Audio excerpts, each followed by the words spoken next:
Assalamualaikum warahmatullahi wabarakatuh. Dalam video kali ini kita akan membahas materi mata kuliah pengantar ekonomi makro yang berjudul Keseimbangan Ekonomi Dua Sektor. Perekonomian dua sektor adalah perekonomian yang terdiri dari sektor rumah tangga dan perusahaan.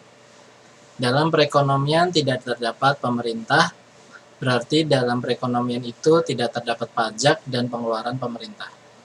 Perekonomian itu juga tidak melakukan perdagangan luar negeri, dan dengan demikian perekonomian itu tidak melakukan kegiatan ekspor dan impor. Baik, kita mulai pembahasan materi kita untuk minggu ini. Capaian pembelajaran untuk materi minggu 3 ini adalah agar mahasiswa dapat memahami tentang keseimbangan perekonomian dua sektor. Buku referensi yang digunakan untuk menyusun materi ini antara lain: 1. Penulis Mankiw dengan judul Principle of Economic, penerbit Cengage Learning. Kedua, penulis Kunawangsih dengan judul Ekonomi Makro Sebuah Pengantar, penerbit LPFE Trisakti. Ketiga, penulis Sukirno dengan judul Makroekonomi Teori Pengantar, penerbit Raja Wali Pers.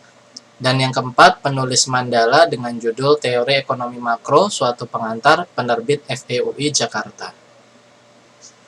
Bobot penilaian mata kuliah ini diambil dari 4 kategori. Kategori itu antara lain adalah absensi, ujian tengah semester, ujian akhir semester, dan nilai tugas. Nilai tugas merupakan gabungan dari nilai forum, kuis, dan tugas besar. Persentase dari 4 kategori dibagi atas 10% absensi, 25% UTS, 25% UAS, dan 45% nilai tugas. Berikut ini adalah sirkulasi aliran pendapatan dalam ekonomi modern perekonomian dua sektor. Aliran-aliran pendapatan dalam ekonomi modern perekonomian dua sektor mempunyai ciri-ciri sebagai berikut.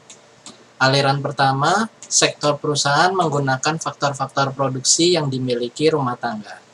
Faktor-faktor produksi tersebut memperoleh pendapatan berupa gaji dan upah, sewa, bunga, dan untung.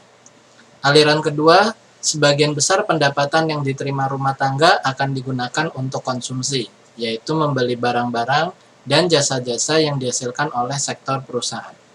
Aliran ketiga, sisa pendapatan rumah tangga yang tidak digunakan untuk konsumsi akan ditabung dalam institusi-institusi keuangan. Aliran keempat, pengusaha yang ingin melakukan investasi akan meminjam tabungan rumah tangga yang dikumpulkan oleh institusi-institusi keuangan. Hubungan antara konsumsi dan pendapatan.